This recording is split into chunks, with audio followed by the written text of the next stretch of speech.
రాజకీయాలు పక్కన పెట్టి ఒక మంచి మాట మాట్లాడుకుందామా? ప్రజలకు ఉపయోగపడే మాట.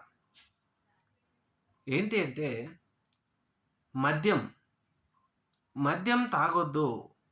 మద్యం తాగడం వలన మీ కుటుంబాలు నాశనం అయిపోతాయి అని చెప్పేసి ఒక నాయకుడు ప్రజలలో విస్తృతంగా ప్రచారం చేసి మద్యం వాడకాన్ని తగ్గించిన వ్యక్తి మద్యం కుంభకోణంలో ఆయన అరెస్ట్ చేయాలని విపరీతంగా ఆంధ్రప్రదేశ్ రాష్ట్ర ప్రభుత్వం ప్రయత్నిస్తూ ఉంటే 2024 సార్వత్రిక ఎన్నికల ముందు క్యాంపెయిన్ చేస్తూ తమ్ముళ్ళు మీకు క్వాలిటీ మద్యం ఇస్తాం, మద్యం తాగి నిద్రపోండి, మద్యం తాగాలి, మీరు తాగటం మీ హక్కు, మీకు క్వాలిటీ మద్యం ఇస్తాం అని చెప్పడం.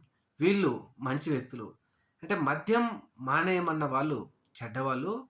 మద్యం తాగాలి తమ్ముళ్ళు, మీరు తాగకపోతే ఎలాగూ, మీరు తాగితేనే మీ కుటుంబం మీ పిల్లలు చెడిపోవాలి కదా అని చెప్పిన వాళ్ళు ప్రస్తుతం ఆంధ్రప్రదేశ్ రాష్ట్రంలో మంచివాళ్ళు.